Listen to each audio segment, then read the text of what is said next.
Thank you for tuning in to Mr. Cliff's Toy Shop on today's episode of Arrival Delays, Pre-Order, and What's Coming.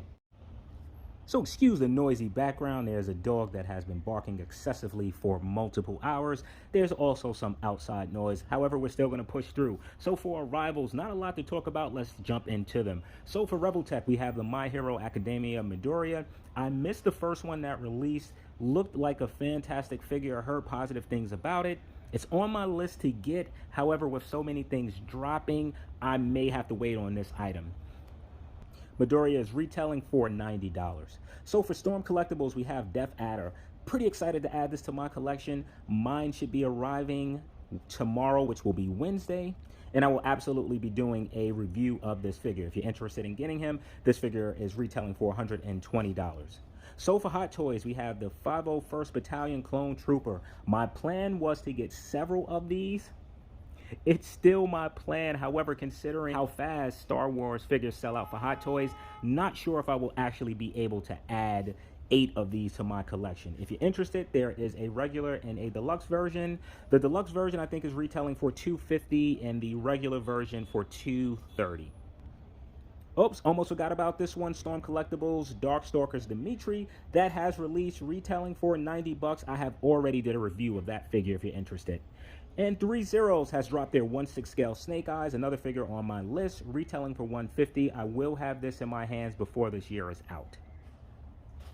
And from NECA, the Goliath Gargoyle, which I can't wait to get my hands on, has shipped. Mine is expected to arrive tomorrow. That's retailing for $35. And Chrome Dome from the Teenage Mutant Ninja Turtles is also arriving with him. Mafex has actually released the figure. They have released their Hush. I spent so many delays with Mafex. I am not sure how much the price of this figure is. However, if you look up, you'll see the price right there. And last but not least, can you believe it? Super 7 has actually released their Wave 3 of Thundercats. I cannot believe it. Well, they sort of released Wave 3. So 3 of the 4 figures are available. Shitara is not available according to Super 7. They need to fix some things. As long as they had with these figures, it is just mind-boggling. Though I would prefer that they do fix something versus sending us an item that they know is not correct. However, the other 3 figures are available. Mines have shipped and I should have them in hand by sometime next week. And I will be doing a review of all 3 of those figures, which is Sly, Monkeyin, and Jaga, if I'm not mistaken. If you can still find these figures, they are available at certain places. They're retailing for about $45. So for delays, this is a perfect segue. Let's stay on Super 7. There is absolutely no surprise for anyone who collects Super 7 figures that something is delayed. So Wave 4, which was scheduled to release in the 4th quarter, has now been delayed to the 2nd quarter of 2022. So anywhere from a 4 to 6 month additional wait. I have a special place on my list for Super 7 at the end of the year. In Wave 2 of Thundercats, which has been ridiculously delayed to the amount of absurdity, is delayed now again. This was supposed to, after one of the first delays, ship right after Chinese New Year. It is now September, and now it is delayed until 2022. Continuing with Super 7, Conan, the Tulsa Doom figure, which was scheduled to release this quarter, is now slated to 2nd quarter of 2022. You cannot make this stuff up with Super 7. Now jumping over to another company which knows plenty about delays, but they know how to push their own property, Mezco. So the Texas Chainsaw figure, which was supposed to ship in July, is now delayed to the 1st quarter of 2022. Constantine, which I really was looking forward to, which was scheduled to release in August, is now delayed until January 2022. I don't know at this time, but I am assuming Conan will be delayed even further. Mr. Freeze will be delayed even further. Hey, everything from Mezco that's not a member of that Mezco society will be delayed.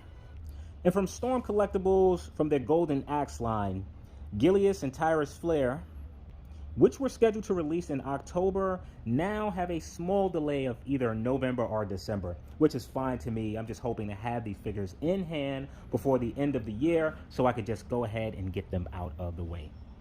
So for pre-orders, we have a pretty long list. What a surprise there. So let's go ahead and start with McFarlane, where I feel like we haven't been seeing a lot DC-wise. So McFarlane is dropping a new line, the Three Jokers line. I am not familiar with this comics, but I know good-looking action figures. These Three Jokers that were shown look absolutely fantastic. My favorite of the two being the one to the far left with the red and the one to the far right with the hat and long trench coat. Really looking forward to adding those two characters to my collection. They also showed a new Batgirl. I'm on a fence with this one. I passed on the first one as the proportions were way off. Hard to tell with this one, though it does look like the legs are pretty long, so I'm thinking that this figure may be too tall as the other one was, but I don't know that for sure. We'll see once the figure releases. And we have a new Red Hood. I actually missed on the first one. I think that I pre-ordered the 2-pack. I don't even remember what's in that 2-pack. I think it's Red Hood and Nightwing. Could be wrong. Anyway, this Red Hood looks fantastic. I am really digging that metallic, painted, dark, cherry red helmet. It looks fantastic. The black coat looks fantastic. Sucks that we won't get weapons with this figure. Well, we won't get any guns, but I'm pretty sure I have enough in a crate somewhere that I can use. And last but not least, let's talk about the Batman. I know people are sick and tired of Batman figures with McFarlane, but you have to admit this one looks fantastic. I think, my personal preference, this may be the best Batman figure design-wise that Todd McFarlane has released as of yet. These figures will cost you $19.99. At this time, I am not sure when they will release. If I have this information before the video is posted, you'll see it right here. So sticking with McFarlane, jumping over to another line, let's look at the Warhammer. Is it 40K or 40,000K? I am not sure, as I don't know the property, but I do like the action figures that McFarlane is dropping. So we are getting a few figures here. We're getting the Orc Big Mech, the Mega Noob with Buzzsaw, and the Mega Noob with Shooter. Pretty sure I butchered those names, but there are 3 large figures that will be priced at $40 and slated to release this December. So we'll be receiving 2 Gene Stealers, one that is painted with additional arms. I may have to add a few of these to my collection. I really feel like I can add these in with my Storm Collectible Gears of War, and these figures can be some cool Locust figures. For only $20, I may buy 10. We also get the other Gene Stealer. This one is the artist proof, though if you look at it, it is absolutely different from the first one. Not sure if this one will come painted. If it does, I probably will pick one up too. Both are slated to release in December and have a price tag of $20. Jumping to the Space Marine Reaver. Oh man, I'm so mad that I missed this blue one. I actually have one. I didn't know they were going to sell out so quickly. I would have added a bunch more to my collection. However, this may be my second chance. Not the same figure, still look cool. Slated for December. Will cost you $20. So for Hot Toys, I am not sure if I have this information correct, if Hot Toys made a typo, or if this is actual. So for the Back to Future, we'll be getting a Marty, McFly, and Einstein. It seems like every time I'm about to do a speculation video on Hot Toys, they go ahead and drop the items that I'm about to speculate. This time it's Back to the Future. Before it was Batman. I think the time before that it was the Iron Man Mark I. So I have to be quicker with my videos. Anyway, for those of us that missed out on this, such as I will absolutely be picking it up. Wish that it came with a second Marty McFly head sculpt instead of Einstein, which only looks to have 1 point of articulation.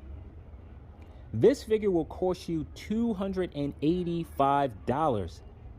However, it has a ship date of November 2021. So to go with Marty McFly, Hot Toys is throwing in Doc Brown. I had an opportunity to get the first one that released. However, that head sculpt was not doing it for me. They should have included 2. I also feel that this time they should have included 2, but who are we kidding? This is Hot Toys.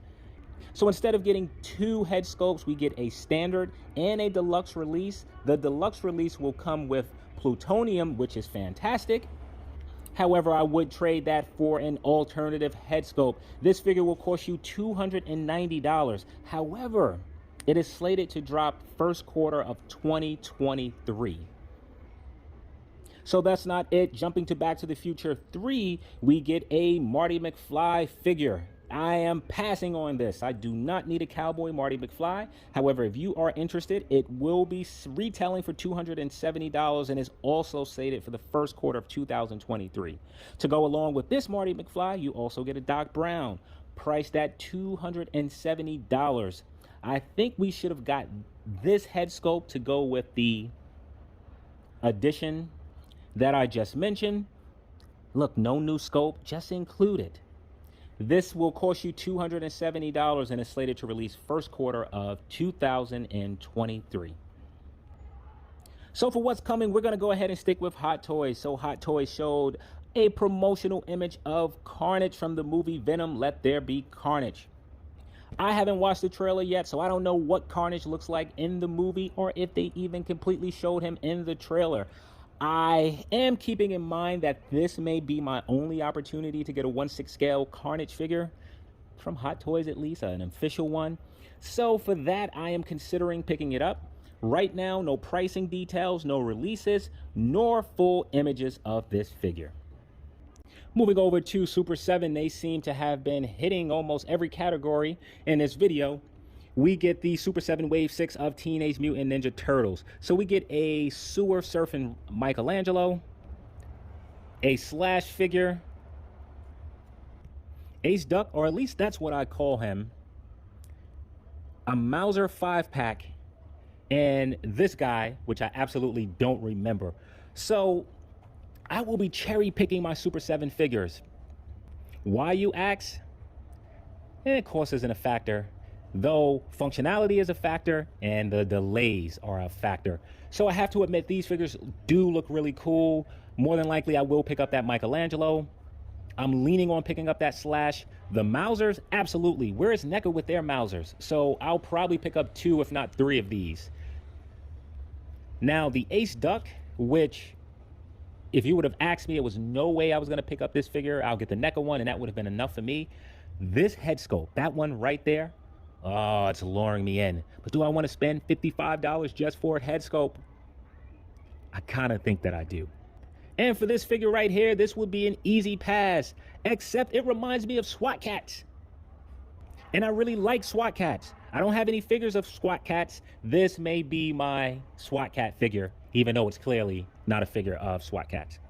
And what way to end this video than with one of my favorite companies that's doing it right now, Storm Collectibles. And Storm Collectibles teases this image. Immediately, I knew who it was. My heart started racing. I jumped and rejoiced. It is Liu Kang from Mortal Kombat 2. Liu Kang, where have you been the last 4 years? I am not joking. We originally seen Liu Kang at New York Comic Con 4 years ago. I am hoping, I am not a praying man, but I am praying that this Liu Kang will actually be solicited sometime this year with an expected delivery date either first or second quarter of 2022. It has been long overdue. We need Liu Kang in our lineup. Come on, Storm Collectibles. Let's get Liu Kang. Let's get Kano. Let's get Johnny Cage. Let's get Sonya Blade. I'm getting ahead of myself, though Liu Kang is a good start. Look, I'm trying to get more videos out. I'm just a busy man. I got a lot of things that's going on. Though I want to thank you for sticking around and watching this video, and I hope to see you during the next episode.